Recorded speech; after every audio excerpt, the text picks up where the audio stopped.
एष देवो विश्वकर्मा महात्मा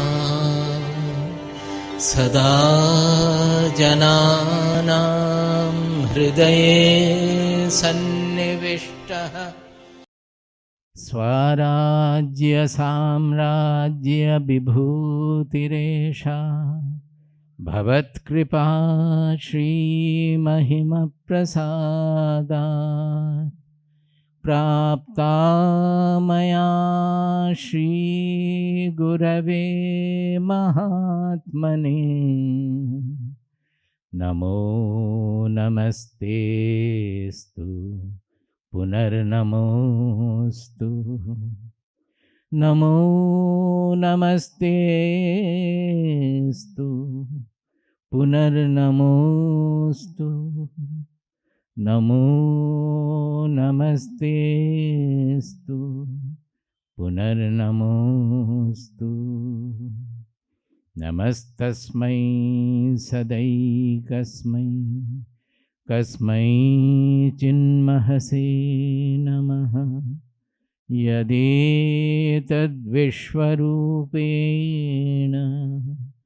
राजते गुरुराजते। यदेतद्विश्वरूपेण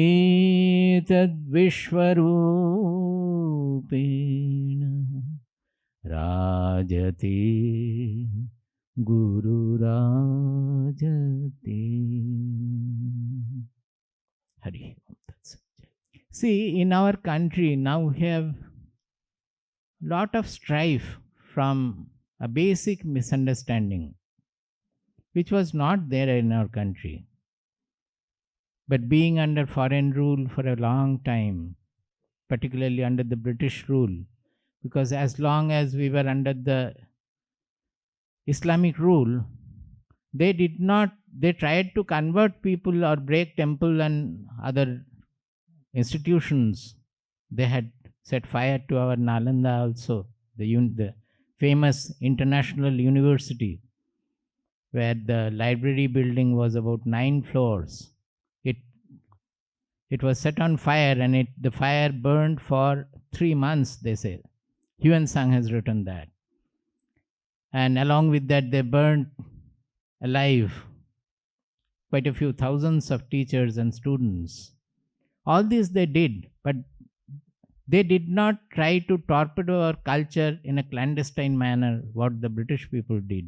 The British people understood, particularly Macaulay, that unless we break this backbone of this country, on which the whole culture of the country is based, we will not be able to rule it. The way is to educate them in an altogether different manner, so that they start respecting us, the English education and the Western civilization, the industrial revolution, whatever has happened, the industry and material civilization, and they come away from their culture. And their particular interest was to take away the people who were given to Sanskritic study, those who were teaching the scriptures and other things propagating there, to take them away and lure them to some sort of a job in the city, so that this knowledge of the scriptures are no more available to the people, so that the people lose their heritage and it becomes very easy for us to rule them. They did it and they succeeded in doing it. But we, after 60 years of independence also, still not able to get over that cultural slavery. Still we look down upon our culture and look with awe to whatever is Western. At the same time, we don't take up the qualities they represent. The Western people, whatever qualities they have, that we don't try to imbibe. But we only look with awe their material progress or material civilization. This, when will it be fully set right, I don't know, but we are trying hard to do it. That is how the whole spiritual culture of our country became a religion, and they named it Hindu religion. It's absolutely wrong. It is absolute misinterpretation and how our people also have taken to it with a lot of misunderstanding. That is extremely surprising. The Hinduism, whatever we call, it is neither an ism nor a religion at all. India had developed thousands of years. This Upanishadic culture, the spiritual culture was living in this country. It is prehistoric, so we cannot say. It could be 10,000, it could be 20,000, it could be anything. Because the way we get it now in its final form, it was available right when the history started. Before that, even at least 5,000 years, 7,000 years ago, it was right like this as it is now. We are getting. So it was in its full form, developed form, at least 10,000 years ago. So how long back it started and when it was developed, nobody can say. It is prehistoric. It could be 20,000, it could be 30,000, it could be anything. The basic reason for it is that our dharma is called Sanatana Dharma. Sanatana means eternal. Because the whole dharma, this culture of our country, it is based on an eternal content. What is that? That is our real identity. That is the I we refer to, but we don't know who we really are. It is based on the true identity we are, the consciousness in us. It is based on that, which is same for any human being anywhere in the world. So this spirituality is not different depending on the racial origin, religious origin, or say country, national origin, nothing.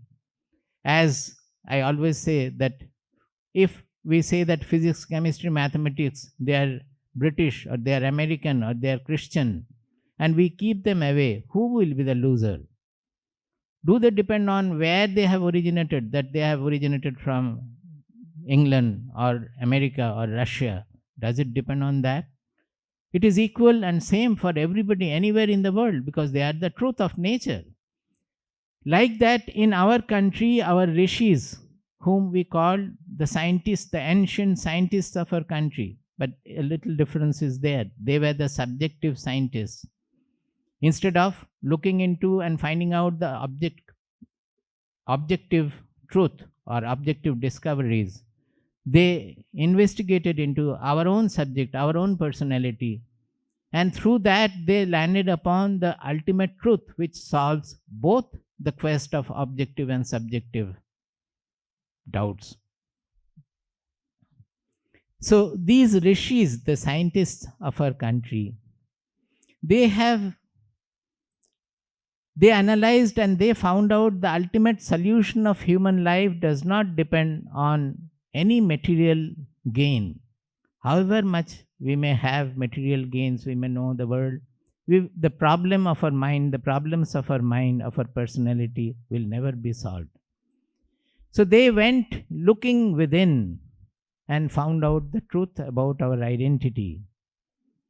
And whatever they found experimentally, they have recorded that. Upanishads are the record of the experimental findings of our ancient scientists, our rishis. We must understand that. It is not mystic.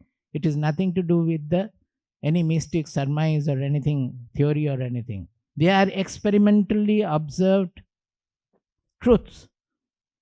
And the rest of it is the theory built on that truth. It is exactly as in science, we have first the experimental observations, and to explain the experimental or to understand the experimental observations, we relate them by forming some theories. Suppose if I leave this will fall down, it will not go up. We cannot do anything about it. It is nature. We say that why it is falling, we say it is because of gravity. It is not true. It is not falling because of gravity. It is falling is a fact of nature. Like that, there are so many other phenomena in nature. To explain them, to harmonize them, to understand them, we have formulated a law of gravity. That is, the theory has come later. The gravitational law may change. The law of gravity may change. As it has actually happened, the Newtonian laws have changed so many times. There are Einsteinian laws, there are various other laws. As we progress more and more in the experimental level, the laws are changing. But that it is falling when we leave it, it is not going to change. It's an experimental fact. Like that, whatever the rishis found about our own personality, about our identity, about our soul, about the consciousness in us, it is not going to change. It is an experimental discovery. And they have recorded that in the Upanishads. Upanishads generally do not have much of theory around it. They are statements of facts. Whatever they have found, they have openly written about it. Later on, we have developed various theories to rationalize and to understand them, just as we do in science also. So, how can we call them religious and keep them away that it is only true of a few people who follow our religion? It is not so. It is true of every human being on earth, and it is true of all the societies. The earlier they come to realize this, the better. But how can we expect that all of them will come to realize when we ourselves are not able to realize? For our own country, we are not able to realize it. So it is, first of all, the Bharatiya people, the Indian people, it is our duty to recognize the place and the purpose and the magnificence of this culture that we have inherited, but we have neglected grossly. We are ungrateful to our ancient rishis, that we have neglected this culture handed down to us. Can you imagine any literature remaining alive for thousands and thousands of years? If somebody writes some poetry all now, within 100 years, 200 years, they become completely obsolete. Nobody cares about them. Unless something has got an eternal content, will anything remain for such a long period? That itself should call for our respect and our attention. That how is it possible that it is still available with us? What is the true element in that? That is why it is called Sanatana Dharma. Sanatana means eternal. It is eternal in two ways.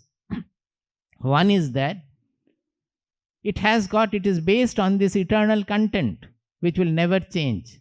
Around that we have various puja, achara, etc., the religious things, everything.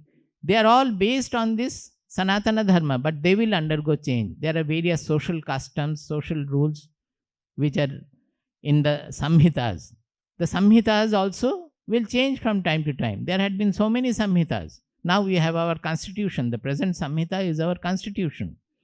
So depending on the social need, social structure, the Samhitas also have been changing. There have been Yajnavalkya Samhita, there have been Manu Samhita, there had been so many Samhitas. Depending on the era they were written, they are all changeful. But in our country, whatever such constitutions, Samhitas have been written, they were all based on this eternal content. Although they were dealing with the changeful aspects, but their basis, fundamental basis, was on the eternal content of our culture. And that made them sustain the civilization for such a long period. Our civilization has lived such thousands and thousands of years only because of this eternal content. So it is Sanatana because it has this Sanatana content in it, and also it is Sanatana because if somebody follows this Dharma, by following that, he will become eternal. Do you mark my point? It is eternal. Whatever is presented, the truth is eternal. The other point is that this truth is about what? It is not about the sky, it is not about the Mangala Graha, or it is not about the steel or anything in the world. This truth is about our own self, about our own identity. So if this truth is eternal, when we realize this truth, we become eternal. There lies the Sanatana Dharma. That it is Sanatana not only because it is eternal, but it is Sanatana because it makes us Sanatana when we follow and we realize the truth. The whole Dharma stands on this eternal aspect.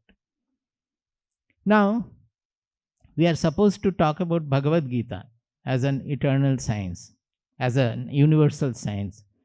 This Bhagavad Gita is nothing but the Upanishadic knowledge. It was there even before Bhagavad Gita in a widespread manner because Upanishads are much older, and in Bhagavad Gita you will find each chapter ends with Bhagavad Gita, so Upanishadsu. That means Bhagavad Gita, which is the knowledge in the Upanishad. It is presenting the knowledge of the Upanishad in a different manner. That's all. In what manner? In a contemporary manner. When Bhagavad Gita was written, it was matching that contemporary society. It was presented. Why? Because Upanishadic knowledge, as it was practiced in our country, it was reserved only for few people. Why? Because the method of understanding, realizing this truth was extreme one-pointed dedication. That those who would not be any more attracted by the worldly likes and dislikes, attracted or repelled by the worldly likes and dislikes, whose mind will not be distracted by anything in the world, such people could take to that kind of one-pointed study. You can understand easily if you sit with, even with Bhagavad Gita. So most of you say that we don't find interest. Our mind does not remain. It goes here and there. If you sit for meditation, then also the same complaint we hear, that we are not able to meditate. Those who have taken initiation also, they meditate for some time. After that, very soon, that 1 hour becomes half an hour, 15 minutes, 10 minutes, 5 minutes, then occasionally. सब कोई बोलते हैं कि हम काम करते करते कर लेते हैं स्वामी जी, बिकॉज स्वामी जी बोलते हैं कि इंटरैक्शनल साधना, तो सब कोई उसको पकड़ लेते हैं इंटरैक्शनल साधना, क्योंकि इंटरैक्शनल साधना में आपको मेडिटेशन में बैठने का ज़रूरत नहीं है, अपने मन के साथ लड़ाई करने की कोई ज़रूरत नहीं है, तो वो आसान हो जाता है. But interactional Sadhana, that Sadhana part nobody worries generally. They remain in interaction and they say interactional sadhana. As we often say, हम कर्म योग करते हैं. कर्म करना कर्म योग नहीं है. कर्म तो सबको ही करते हैं.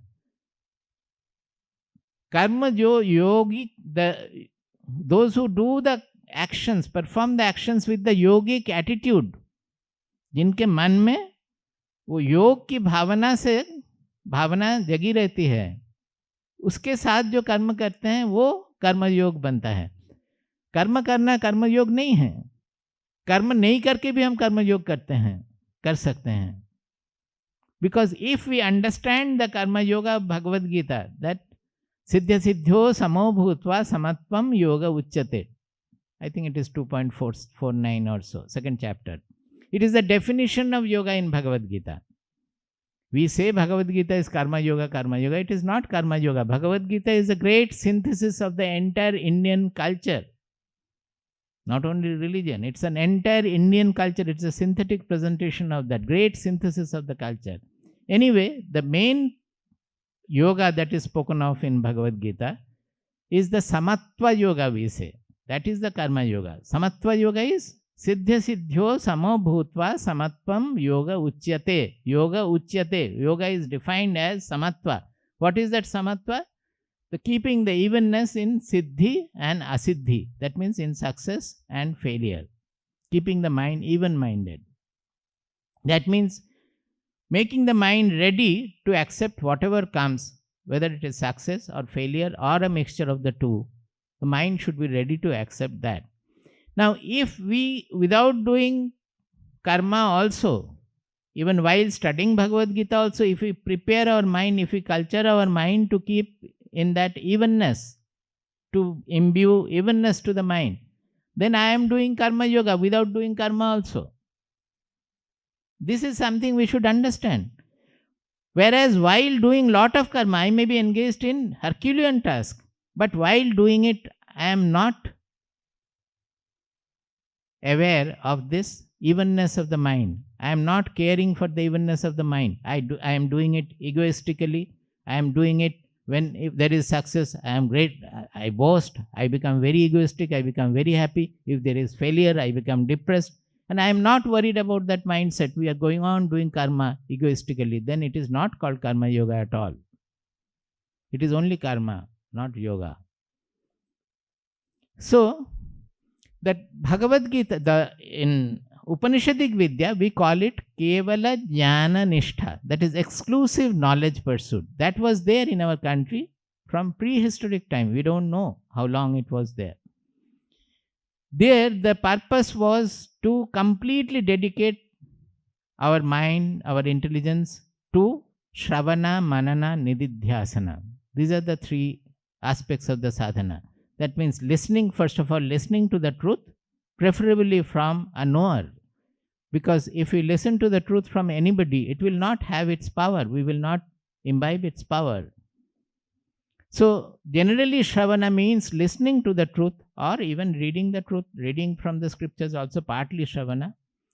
Listening to the truth. Then, Manana means analyzing that, well, they have said that Atma is one, Atma is all pervading. But all along I have been hearing that Atma is many, it comes out of one body and goes into another body, it has birth, death, etc. But Bhagavad Gita says, Na jayate na mriyate va kadachit, it never dies, it never gets born.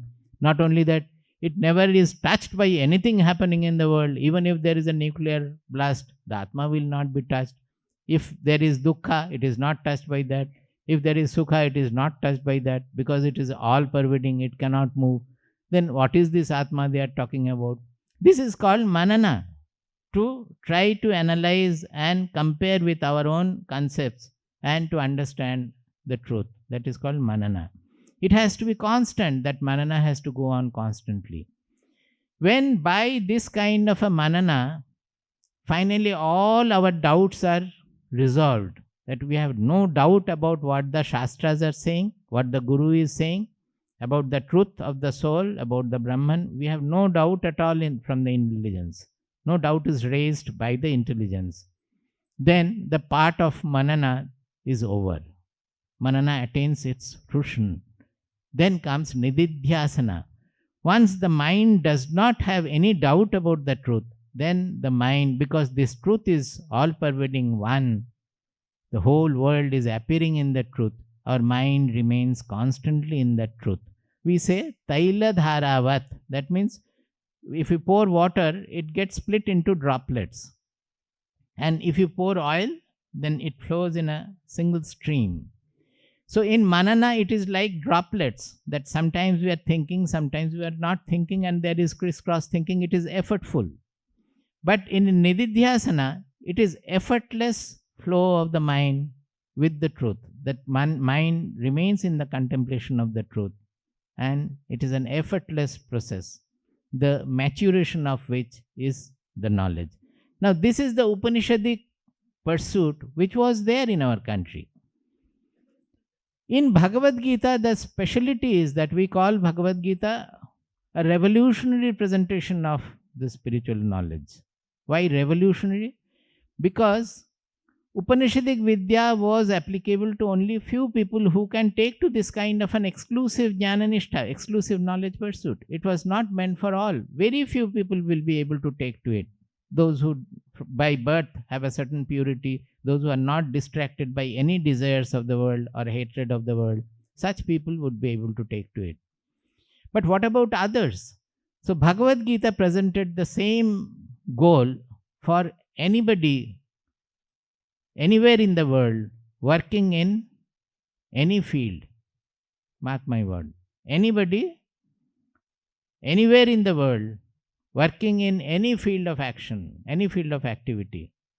It is applicable to all, but provided, there is only one provided he wants the growth promised in Bhagavad Gita. That is, he wants to develop the Samatva Yoga or whatever is promised, or ultimately the Brahmic realization.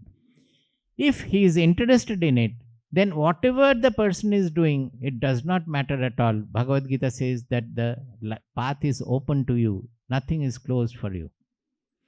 Only what do you have to do? You pursue your own activity, but change your attitude. That is what I said just now. That karma yoga, make all your karma, convert them into yoga by introducing the yoga attitude in your mind. You don't have to change your karma. Karma will automatically undergo some change.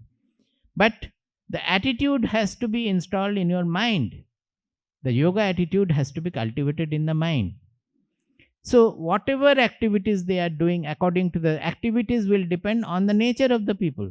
somebody will be involved in learning, teaching, etc. Some people will be involved in industry. Some people will be involved in business, trading. Some people will be involved in other manual work or serving others, various things. But whatever work they are doing, if they can make their mind siddhya siddhyo samabhutva, samatvam yoga uchyate, if they can cultivate this yoga attitude, then the goal is available to anybody. And the height of presentation in Bhagavad Gita comes in 18th chapter, where he has talked about the 4 varnas. And finally, I doubt where this another point which is widely misunderstood, but today I would not be able to speak about it. Often this varna is understood as caste, and not only that, it is understood absolutely wrongly. It is a varna is created by nature. The difference, without variety, there cannot be any creation. Creation means variety. So it is not only human beings, the animals, even nature, the trees, even the stones have got certain nature. And we can categorize them according to some varna over there. Varna is there in our nature. Even if the caste is not there in USA or England or anywhere, you can go and see the caste is there. The varna is there. They may not call them a caste. But can you find out any highly academic person marrying a porter? Generally, he will not. He will look for somebody in his own culture, according to his own educational level, his economic level, his cultural level. So, children born of such people, will they not have the similar culture to some extent by birth? It will automatically happen. You can see the musicians. When one musician marries another musician, they're dedicated musicians. Then the children, they take to music right from birth almost. And the grandchildren are all the more attuned to music. How does it happen? See that this is how the varna gets converted into jati or caste. Jati means from birth whatever happens. Varna means the natural division, natural categories. And jati means what we gain from our birth.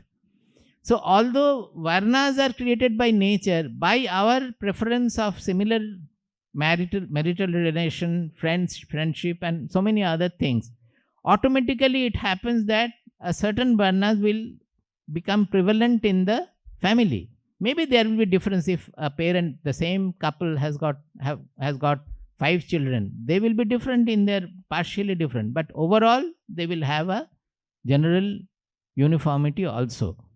So that is how varna, if it continues for a few generations, it becomes caste in a way. Caste means jati. Although there will be differences. Sometimes in the other varna, somebody will be born who is very much given to learning and knowledge. It can happen. Or in a family where there is learning and knowledge, somebody may is born who is not at all given to learning. This also can happen. But by and large, we can say that the varna characteristics will be followed in the family. And that is how this varna has become jati in our country. But Bhagavad Gita has not spoken about jati at all. It has spoken about varna. And not only this varna, finally when we understand the height of the presentation, the subtlety of the presentation, we understand that all the varnas, when they are purified by our yoga, by the practice, when we are going to the purity level, a single person he contains all the varnas in him. See, what is Brahmana? It is knowledge. It is pure knowledge. The Brahmana varna is given to knowledge pursuit. But basically, it is the knowledge. And what is Kshatriya? It is basically, we say, that they are given to action and all that. But normally it is given to egoistic action. But when you take it to its purest level, it means action. Without action, can there be anything in this world? Any activity is representing the Kshatriya tendency. Similarly, the Vaishya, we say it is trading, but actually it is, truly speaking, it is sharing. It is based on the fundamental force of love. The Vaishya trading. Without trading, can the world live? Without sharing, can the human civilization sustain? Wherever there is sharing, it is the Vaishya Vritti actually. In its purest form, from that level, when we purify our being through the sadhana, in the purest form, this sharing itself is the Vaishya Vritti in us. And what is Shudra? Shudra is service. The service in its great form is not a knower, the greatest Shudra. A knower who has the greatest knowledge. He is the greatest Shudra also. How? Because his purpose of life is only to serve the society. Maybe he is serving with knowledge or serving with writing or whatever. But he is serving. Is it not so? Are you able to appreciate this point? He is serving the society. So he is serving the society. In that he is Shudra. He is serving the society out of love, out of sharing, the feeling of mutuality, sharing. In that he is Vaishya. He is tremendously active in his service of dissemination of knowledge. You know that kind of activity Swamiji undergoes at the age of 82 or 83 now. I don't know. He's 82, I think, 82 or so. The kind of activity he undergoes, it is more than 10 persons' activity. This tremendous action, it is the Kshatriya element. And what is he doing? He is only doing knowledge and knowledge dissemination. He has nothing else than knowledge. It is called Kevala Jnana Nishtha. That means without knowledge there is nothing else. Everything for him is knowledge. So, is not all the four varnas or the four castes there in him? So, Bhagavad Gita has presented that whatever nature naturally you belong to, by birth you belong to, you can purify your personality to this extent that you incorporate godliness in you, that you become divine by purifying all the varnas in you, and finally you become transcendental, where everything is encompassed in you. So it's a great gospel of personality development. It's a science of personality development. Bhagavad Gita even now is rejected in various cases. At least our government is rejecting. They refuse to introduce in the syllabus, saying that it is Hindu religious gospel. It is, how can we say that it is a religious gospel and it's only for Hindus? It is a science of personality transformation, mind transformation. You can even say it is a technology of mind transformation, personality transformation. Why? The science of mind transformation or personality transformation is there in the Upanishads also. But Bhagavad Gita has analyzed the human personality in great detail. Last year I had taken the 14th chapter in the Triguna model, where we have seen that how human personality is analyzed threadbare and how each quality, each characteristics are to be handled to reach the transcendental level of Gunatita Bhumi, as we call it. We have discussed in great detail last year. Nobody was there to listen. What can I do? So, that is the speciality of Bhagavad Gita. That it is not just the science of personality development, but it is, I would like to call it a technology of personality development. Each chapter has taken up the personality from one perspective, one aspect. So even the common knowledge of devotion, knowledge, etc., jnana we have, Bhagavad Gita presents in an altogether revolutionary manner. The 13th chapter we are going to take now, this year, from tomorrow. It presents, this 13th chapter is the first chapter on knowledge. And there he says first, it starts with the shloka that this body is called the kshetra. Kshetra means the field. And one who knows this body is called the kshetrajna. Now we understand that, oh, I know my body, so I am the kshetrajna, and this is body is the kshetra. But immediately after that, it presents that kshetrajnam chapimam vidhi sarva kshetreshu bharata. You know that the kshetrajna is the kshetrajna in all the bodies. Then comes the confusion. I know my kshetrajna. I am the kshetrajna who knows my body. But if the kshetrajna is in all the bodies, then what is this? I don't know about it.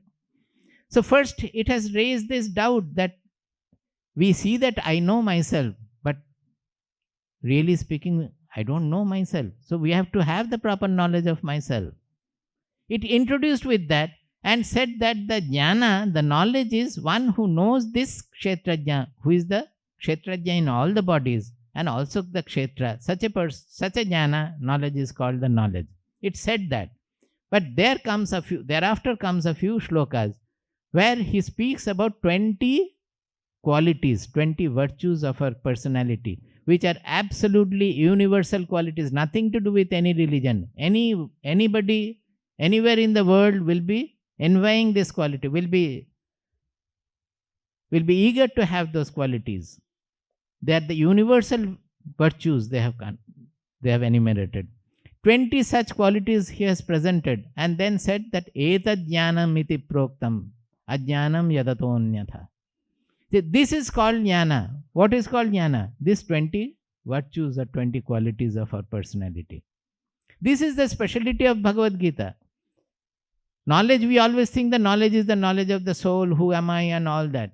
But the actualized knowledge will mean that you must have these 20 qualities, otherwise your knowledge will not be accepted as knowledge. Suppose you have read all the Shastras, all the Upanishads, and you know what is soul and what is Brahman and all. But the fact is that what is this soul or the Brahman? It is our true identity. There we miss. You get my point? It is not a truth about the car, about the microphone or the amplifier that I know from the reading and I can use it, I can drive the car, I can use the amplifier. It is not like that. This truth is about our own self, what I am. So unless it becomes actualized, that knowledge will not be accepted as a knowledge. It will only be a bookish knowledge. I always give the example of fire. Suppose I give you the picture of the fire. With that, can you cook your food? Can you get the warmth from it? So the knowledge from the book, reading the book or listening to it, whatever we are getting, it is a picture of the fire. With that, nothing will happen. So that knowledge has to be actualized. It has to be lived. By living, that fire will become a living fire. The more we live, the more the fire will blaze forth and it will become a living knowledge. So these virtues that Bhagavad Gita presents in a manner that unless you can always test how much knowledge I have acquired. You see whether the virtues have been blossoming in your character or not. They have adorned your personality or not. And you can find out how much it has adorned. That much of knowledge you can easily understand. It is not for analyzing others. It is for analyzing ourselves, that how we are progressing, how much we have gone through.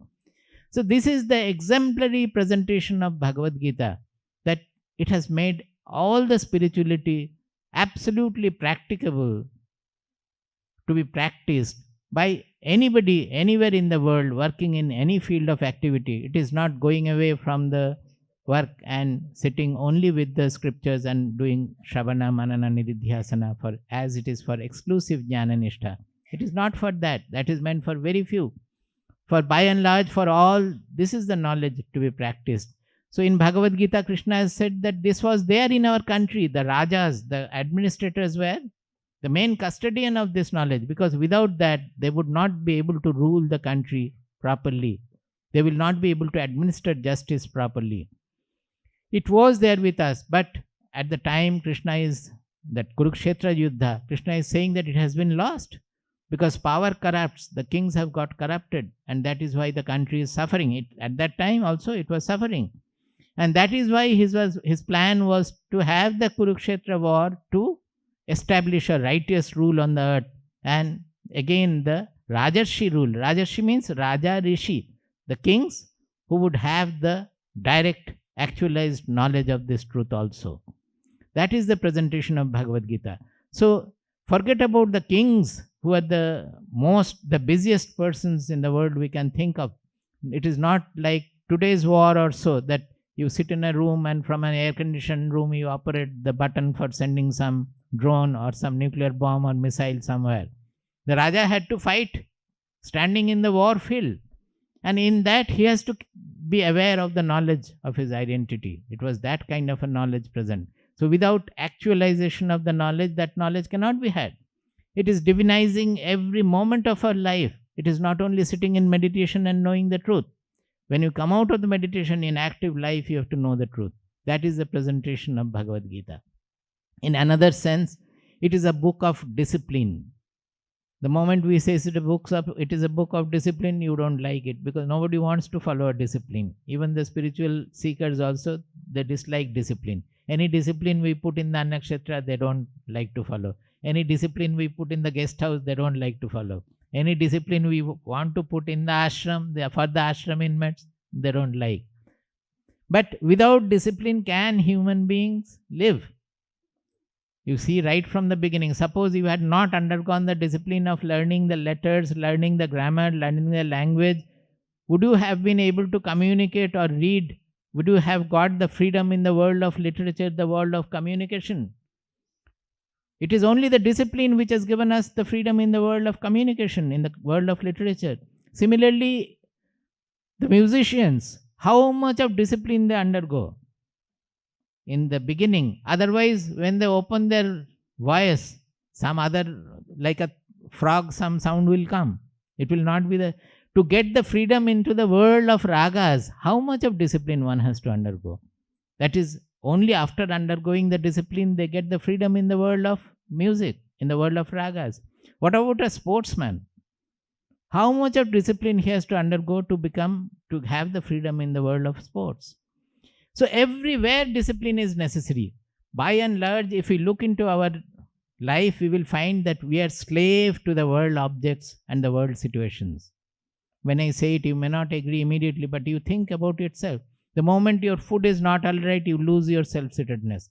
The moment somebody is speaking wrongly to you, or even rightly also abusing you or condemning you, you get agitated so much that you shout more than he is shouting at you. Is it not so? You disagree? So, we don't like that situation. We want always to remain self-seated, but we are not able to remain self-seated. We are slave to the worldly situation. The moment there is something I like, I am attracted to that. I am not able to hold my discipline there. Even food, we often overeat. Whatever is liked by the taste, by the tongue, we overeat. Everywhere we are failing because of our slavery to the objective world and objective situations.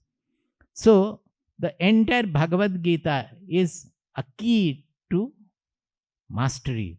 That is how to become master of ourselves. That is how to get anchored. It is not withdrawal from the world, but get anchored in our real identity and then interact with the world. Then we will not become slave. The world will not be able to pull us out. There is nothing wrong in the world. The wrong is entirely lying in our attraction and repulsion, in our ragadvesha, we say in Sanskrit. That we are getting attracted to something and we are hating something. There lies the problem. That is disturbing our mind. So, Bhagavad Gita is the technology to teach us how in practical life we can work in any field of action, remaining anchored in our true identity, so that we can always remain master of the world by becoming master of ourselves, by becoming master of our own mind and intelligence and emotion. This is in a nutshell, the universal science of Bhagavad Gita. Tomorrow onwards, we will take up the 13th chapter. I will conclude now with a chanting. It has been a very short talk. I did not expect that it will be so short, but it's quite late also. This shloka, you know, while I am chanting, you can close your eyes and think about it. It is again not a religious shloka at all. None of our shlokas are religious. It is again personality development. It is only confirming and instituting our real identity in us. It says that Akashaval lepa vidura goham. That means I am untainted, untouched, unaffected, like the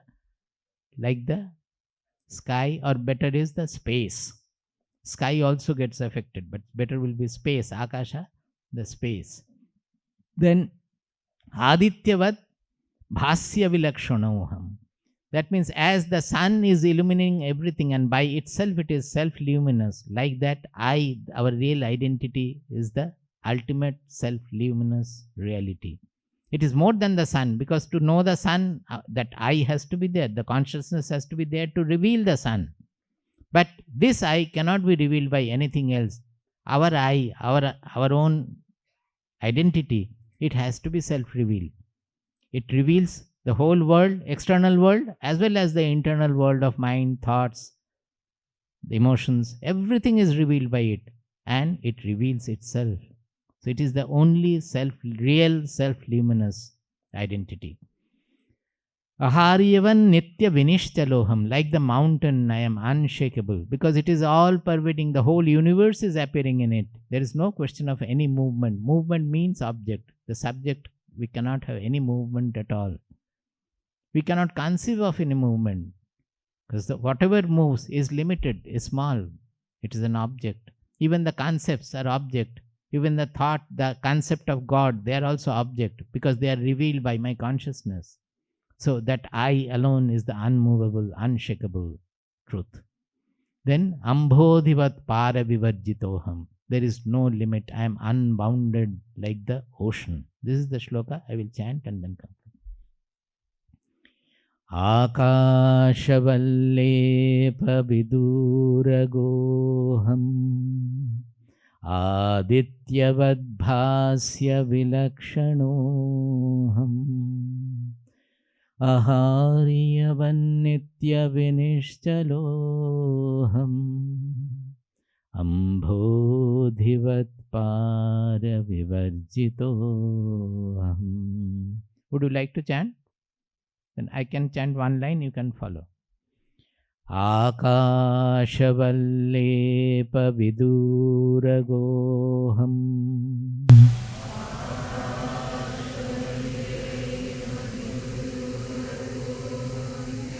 adityavadbhasya vilakshanoham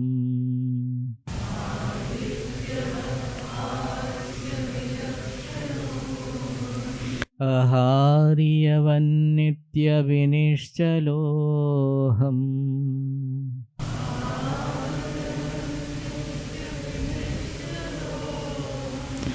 ambodhivatparavivarjitoham.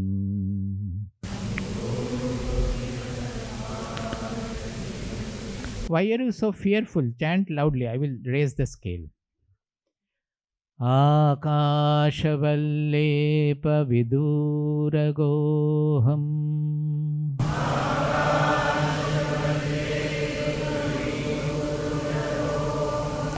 adityavadbhasya vilakshanoham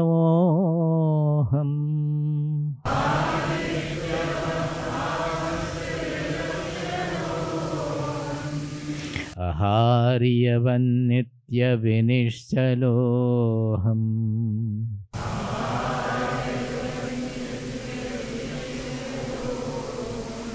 ambodhivatparavivarjitoham.